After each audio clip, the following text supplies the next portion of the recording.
او لوگوں، میں نے پہلے کہا تھا بات بڑی لمبی ہو جائے گی. حضرت ابو بکر صدیق، بات بڑی لمبی ہوگی. میں نے کہا تھا وہ راہب کہتا ہے میں چاہتا ہوں پورے قافلے کی دعوت کروں. یاد ہے نا؟ اس نے اپنے خادموں سے کہا اللہ توفیق دینا تو علماء کی دعوتیں کیا کرو. یہ قسمت سے مہمان بنتے، نصیب والوں کے مہمان بنتے. مجبوری میں نہ کھلایا کر، حضور کا مہمان سمجھ کے کھلایا کر. ہاں خدا کی قسم، حضور کا مہمان سمجھ کے ان کی دعوت کرو گے اللہ تمہیں مصطفیٰ کی دعوت کا ثواب عطا فرمائے. میں نے کہا تھا وی آئی پی وہ نہیں جو مہنگے کپڑے پہن لے. یہ مت سمجھنا مولویوں کو خریدنا نہیں آتا یا انہیں پہننا نہیں آتا. اگر گنجائش ہوتی نا، حضور کے عشق کی بات نہ ہوتی تو اگر تم 18,000 کا کوٹ خریدتے تو ہم 18 لاکھ کا خرید سکتے تھے. ہاں 18 لاکھ کا خرید سکتے تھے. لیکن جانتے ہو یہ لباس پیارا کیوں ہے، یہ امامہ پیارا کیوں ہے؟ اس لیے کہ اس کو نسبت میرے مصطفیٰ کی ذات سے ہے، اس لیے ہم یہ لباس پہنتے ہیں. چھوٹا نہ سمجھ ہمیں، یہ نہ سوچ مولوی کی سوچ پرانی ہوتی ہے. وہی 30 روپے میٹر والا کپڑا، میٹر 30 روپے کا ہے لیکن نسبت مصطفیٰ سے جڑی ہے، نسبت مصطفیٰ سے جڑی ہے. کرتا پجامہ دیکھ کے بتانا نہیں پڑتا کون آ رہا ہے. دیکھنے والے منہ بگاڑ کے کہتے کچھ نہیں یہ مصطفیٰ کا غلام آ رہا ہے. ہاں اور جوانوں کم سے کم اتنی پہچان اپنی بنا لو کہ اگر کہیں حادثہ ہو جائے تو آئیڈنٹی کارڈ دیکھنا نہ پڑے، تمہارا چہرہ بتا دے مصطفیٰ کا غلام لیٹا ہے، مصطفیٰ کا غلام لیٹا ہے. اب اکثر جگہ جاتے ہیں نوجوانوں کے ہاتھوں میں کڑے، وہ نہیں ہوتے تو لال پیلے دھاگے. کہاں سے؟ فلاں مزار سے لایا تھا دھاگا. کیوں کہ صاحب برکت ہو جائے. بتا یہ آج کے مزاروں کی پاور زیادہ ہے، یہ گنبد خضرا والے آقا کی پاور زیادہ ہے. وہ اللہ معاف کرے، اس امت پہ رحم کرے. کسی جگہ پہ تو اکٹھے 72 مزار نکال کے بیٹھ گئے. شرم آنی چاہیے ہمیں. اپنی کھیت میں 72 مزار نکال دیے، وہ دکان کھول کے بیٹھ گئے. ہاں یہ بنا کے چھوڑے گا. ایک تو کہہ رہا مجھے پورا بغداد وہ بنانا ہے کربلا. سامنے نا ایک پرانا کوئی مزار تھا، اللہ جانے بنا تھا کہ بنایا ہوا تھا. اس نے کہا جب سے یہ 72 بنے نا میری کہہ رہا میری مارکیٹ مدی ہو گئی، اب مجھے اپنے اس کھیت میں بنانا پڑے گا جا کے. ایسا لگ رہا مزار نہیں اس کے ابا کی چوپال ہے، جہاں چاہے گا بنا لے گا. ہم اتنے گئے گزرے ہو گئے یار، جہاں چاہا متھا ٹیک دیا. اور تو مصطفیٰ کا غلام تھا یار، تو ادھر ادھر متھے ٹیکنے نہیں آیا تھا.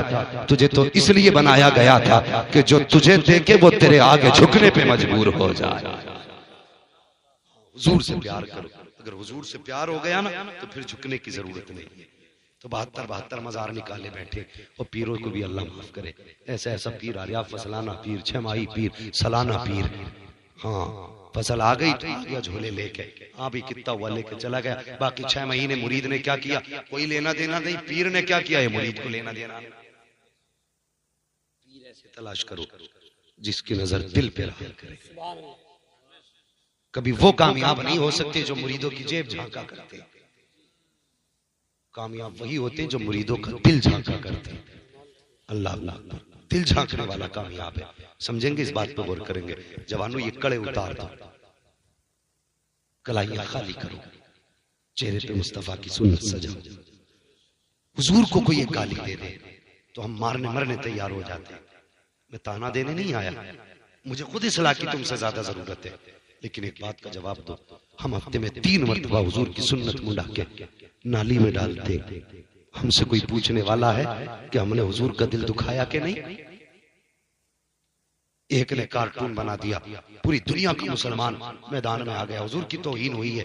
بتا جب مسلمان ہفتے میں 3 مرتبہ داڑھی منڈا کے سنت کے بالوں کو نالی میں ڈالے تو یہ حضور کی توہین نہیں؟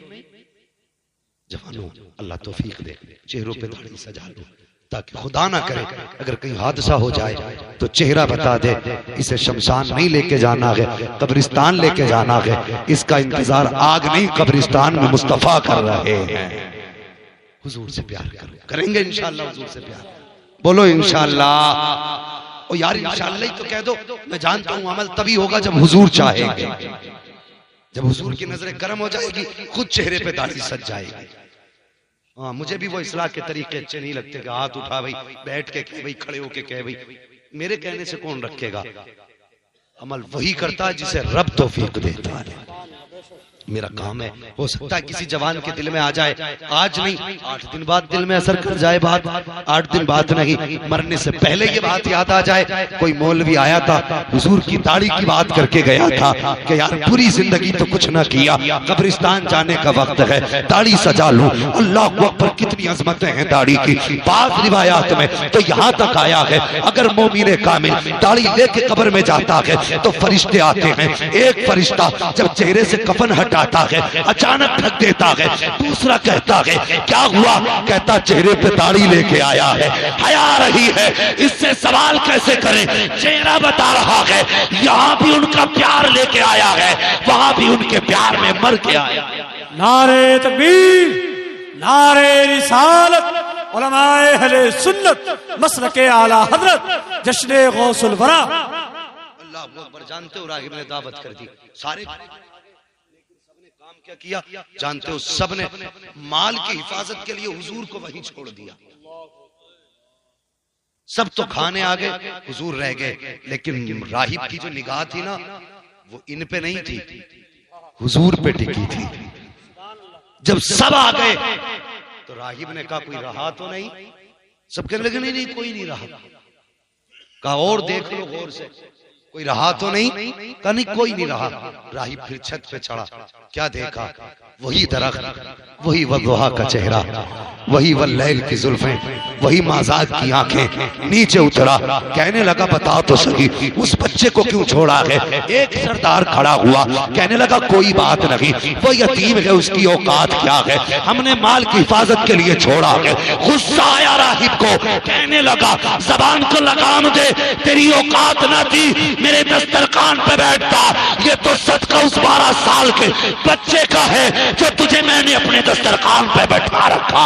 نعرہ تکبیر، نعرہ رسالت، تاجدار ختم نبوت، دونوں ہاتھوں کو اٹھا کے تاجدار ختم نبوت، زندہ باد، نعرہ تکبیر۔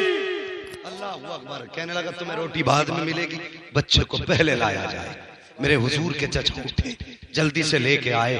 وہ یار سنو، تم نے دیکھا ہوگا کتنے بھی بڑا دولت والا ہو، جتنے بڑے دولت والے ہوتے اتنے ہی ان کے ساتھی زیادہ ہوتے۔ غریب کو تو کوئی جنازے کو کندھا بھی دینا نہیں چاہتا، اس کی برات میں کیا مدد کرے گا، شادی میں کیا مدد کرے گا۔ تم کبھی دیکھنا غریبوں کے جنازے اٹھیں تو لوگ کاندھا دینے بھی نہیں آتے۔ امیر کا کتا بھی مر جائے تو صبح سے شام تک بھیڑ ہو جاتی ہے، کہتے سنا کتا مر گیا ہے، سنا کتا مر گیا ہے۔ کیوں؟ ٹھیکیدار کا کتا مرا ہے، نیتا جی کا کتا مرا ہے۔ سن لے، یہ مت سمجھنا کہ جس کے جنازے میں بھیڑ زیادہ ہو وہی بخشا جائے، ہو سکتا ہے بے شک اللہ کرم سے بخش دے، لیکن کبھی کبھی ایسے لوگ بھی ہوتے ہیں کہ جنازے میں کم ہوتے ہیں۔ امیروں کے جنازے کو بھیڑ بخشواتی ہے، غریبوں کے جنازے بھیڑ کو بخشوا دیا کرتے ہیں، غریبوں کے جنازے بھیڑ کو بخشوا دیا کرتے ہیں۔ یہ فرق ہوتا ہے یار، حضور کی امت میں فرق نہ کر، پتا چلے کہ غریب مرا ہے پہلے جا اور جا کے جنازے کے پاس کھڑا ہو اور کہہ دے یا رسول اللہ امتی آپ کا ہے، غریب ہوا تو کیا ہوا، نسبت آپ کی ہے، جاؤں گا بعد میں قبرستان تک پہلے پہنچا دیا۔ کبھی غریب کے جنازے کو بھی کاندھا دے لیا کرو۔ خدا را تم تو سوچ بھی نہیں سکتے جب کسی غریب کے جنازے میں بھیڑ ہوتی ہے۔ جانتے ہو میں نے غالباً ایک بات بیان کی تھی، وہ کوئی بندہ تھا کہ جس کا کام یہ تھا، اللہ ہی والے تھے وہ، کہ وہ قبریں کھود کے اجرت لے کے قبریں دے دیا کرتے تھے۔ انہوں نے جب وہ کام چھوڑا نا تو کسی نے اس وقت کے ولی نے کہا یار بتائیے تم نے ایک زمانے تک قبریں کھودی، ایک زمانے تک قبریں کھودی، مگر بتاؤ تو صحیح